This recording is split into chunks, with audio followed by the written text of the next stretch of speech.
Quand les dips ont subi son poids de corps, Tu vas vite comprendre. quel faisceau du grand pectoral les dips? Faisceau inférieur, exactement. Mais ça dépend de l'inclinaison du buste. Ça dépend de l'inclinaison du buste, effectivement. Oui. Si on est vraiment droit, on est plus sur le triceps. Et pour favoriser le faisceau inférieur, il faut se pencher légèrement vers l'avant.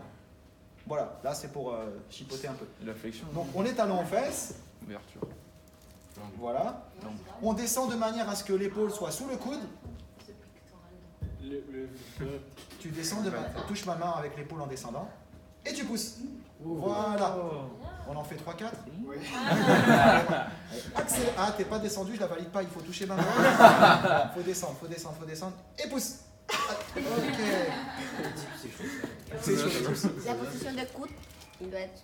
Oh, plus près du corps. Ça, au niveau biomécanique, à partir du moment où tu es en prise neutre, tu peux pas être. Enfin, il y a un conflit au niveau anatomique de vouloir être en abduction pendant que cette main-là est en rotation latérale, tu vois. Ça accompagne. Quand je fais ça, regardez automatiquement toute la chaîne, elle se mobilise. Quand je fais ça, ça se rapproche. Donc à partir du moment où je suis là, c'est plus commode de garder les coudes près du corps. Je dis pas que c'est impossible de faire ça, mais c'est anti-anatomique. J'avais appris pour les pecs qu'il fallait plus s'ouvrir et plus pour les triceps. Oui, exactement aussi. Mais c'est pour ça qu'au lieu de plus ouvrir, tu vois, on va dire des machines où il y a les prises qui sont en pronation. C'est beaucoup mieux. Okay. Mais si tu n'as pas, peut-être là, tu peux mettre là tes mains. D'accord. Ah ouais. Voilà. Mais faire ça et éloigner, je dis pas que c'est pas possible, mais c'est pas commode quoi. On peut, c'est pas commode. Parce que ça crée une extension, une flexion excessive ici. Ok. Donc Et après, par rapport à la descente jusqu'à. il faut que l'épaule soit sous le coude. D'accord. Il n'y a pas de risque qu'on aille trop bas. Si, il y en a un. Qu'on aille... Il faut savoir que la plupart des mouvements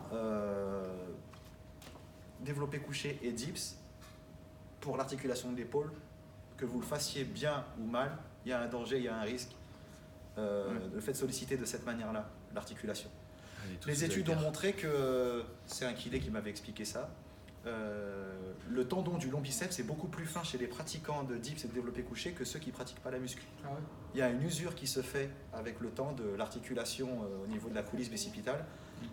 Que vous le fassiez bien ou pas, le mouvement, hein, vous pouvez le faire de manière très correcte. Voilà. Et même si on le fait avec moins de rang articulaire dans la descente. Oui, s'il y a moins d'amplitude, oui. Je pense qu'il y a moins de danger dans l'étirement, il y a moins de tension. Mais en gros, là, c'est ce mouvement complet en tant que tel, il n'est pas bien. Monsieur, il faut garder les talons aux fesses sur la descente. Oui, pour éviter que les pieds touchent le sol. Mais c'est super compliqué. C'est bien ça, c'est bien. Non mais c'est rien le bruit qu'on a entendu. Ah voilà. Donc là tu l'as fait corps droit, tu peux te pencher légèrement vers l'avant pour être sur le grand pectoral. Voilà, on se penche très, très légèrement, voilà, et tu descends en penchant. Voilà. Et là on est sur le grand pectoral. Voilà. Voilà, on a vu les dips, on a vu les... C'était plus simple. Pour les pieds. Voilà, là c'est. Oui. Ouais, voilà. Oui. Pour les pieds. Hein. Oh, la ferais pas le tout simplement. Je le regarde un peu. Ok. Des questions avant la pratique, là, il faut pratiquer maintenant. On pratique les dips.